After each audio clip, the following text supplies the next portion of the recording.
Salut à tous, je vous retrouve aujourd'hui pour vous faire my night et morning routine spéciale Aderma, donc de toute la routine spéciale peau à imperfection.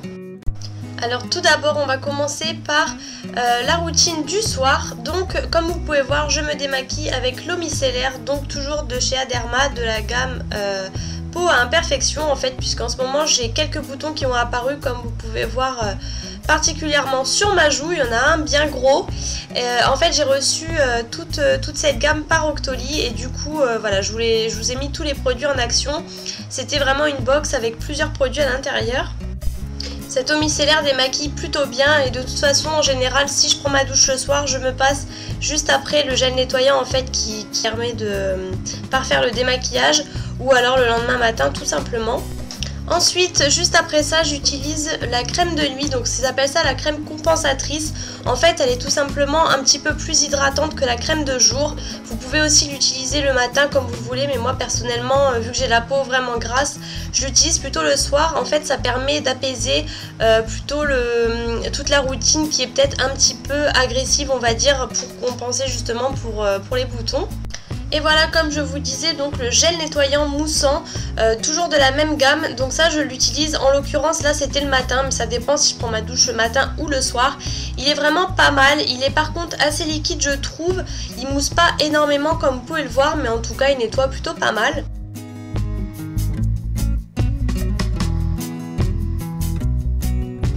Et donc ensuite je me lave le corps bien entendu avec un gel douche tout simple. Et ensuite donc j'utilise ce lait sous la douche de la marque Ecos Castana. Donc ça c'est une marque que j'aime beaucoup, j'avais déjà eu le gommage de cette marque-ci. Donc là c'était le lait pour le corps, donc comme vous pouvez voir il est assez liquide quand même, c'est un petit peu son point négatif. Le bouchon se dévisse, donc ça c'est plutôt pas mal je trouve.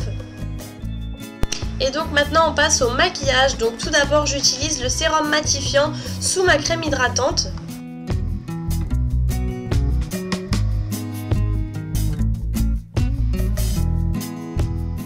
Et donc là comme vous pouvez voir j'utilise la crème de jour, donc c'est la Soin Imperfection Sévère. Donc là c'est vraiment une crème qui va plus matifier, elle est vraiment plutôt pour le matin. Et là elle va vraiment plutôt traiter les boutons en profondeur. Elle est un peu plus agressive que l'autre comme je vous disais pour la nuit. Ensuite je vous ai passé l'étape du fond de teint, mais ensuite donc je me brosse les sourcils et donc j'applique ce produit de chez Sephora que je venais de recevoir. C'est un gel à sourcils restructurant apparemment, et comme vous voyez l'embout est assez spécial.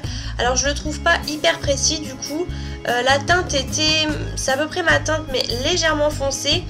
Voilà, ça peut être pas mal si vous avez vraiment les sourcils fins je pense, mais moi comme vous voyez j'en ai vraiment pas mal, j'ai juste des mini trous à la tête du sourcil que je comble légèrement. Mais là du coup ça m'a vachement foncé encore plus le sourcil qu'il n'est déjà. Et j'ai pas trouvé ça super précis, mais voilà c'est pas trop mal. Je pense qu'il faut dompter le produit en fait au fur et à mesure d'utilisation.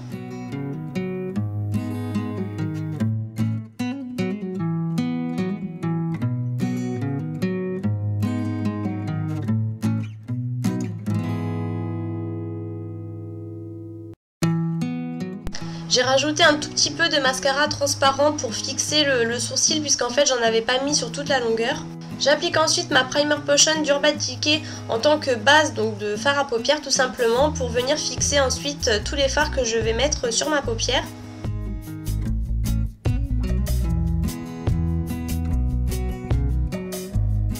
Et ensuite je vais vous faire un petit maquillage très simple avec cette palette de chez Sephora que je venais aussi de recevoir. Elle est vraiment, je trouve pas mal du tout. Vous voyez le petit rose gold là au milieu. Je vais appliquer les fards avec ce petit pinceau toujours de chez Sephora. C'est le paupière fin numéro 15 apparemment. Et donc vous avez un brush guard également en plastique dur qui est vraiment pas mal du tout. J'applique donc le fameux rose gold comme je vous disais en début de paupière jusqu'au milieu à peu près. J'applique ensuite le marron qui est juste à côté, un petit peu plus irisé, et en fait je viens le mettre par dessus. Je vais pas vraiment jusqu'au coin interne mais à peu près jusqu'au milieu, comme ça évite que ce soit trop rose. J'avais pas envie de ça ce jour là, ça fait voilà un petit rose un petit peu marronné. Ensuite je prends donc l'autre marron un petit peu taupe qui est totalement mat, et je viens le mettre en coin externe. Comme vous voyez je fais toujours l'espèce de petite banane on va dire, donc du coin externe jusqu'au creux de paupière.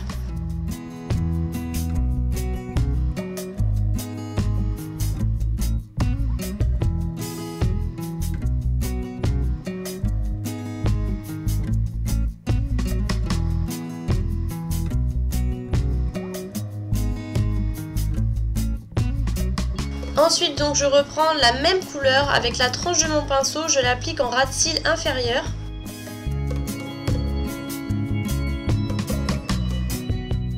Donc voilà, bien sûr je fais les deux yeux mais je vous en montre plus un que l'autre. Ensuite donc je prends un pinceau estompeur et je viens tout simplement estomper donc cette fameuse banane que j'ai fait pour ne pas avoir de démarcation. Et donc je prends le fard le plus clair, couleur peau, pour mettre sous le sourcil pour la touche lumière. Et ensuite j'en reprends pour vraiment bien estomper et bien flouter. Donc voilà le rendu mais sans mascara bien sûr. Donc j'applique ensuite le Zeri de chez Benefit. Franchement j'en suis vraiment pas fan, c'est le marron que j'avais reçu dans la Glossy Box. Mais je l'aime vraiment pas trop, il allonge bien les cils mais il les épaissit pas du tout. Et ensuite donc j'applique le 180, le Vintage Pink de chez Rimmel. Et donc voilà, c'en est tout pour cette mini morning et night routine. J'espère que cette vidéo vous aura plu. J'attends vos commentaires avec impatience. Je vous fais plein de gros bisous et à bientôt pour une prochaine vidéo.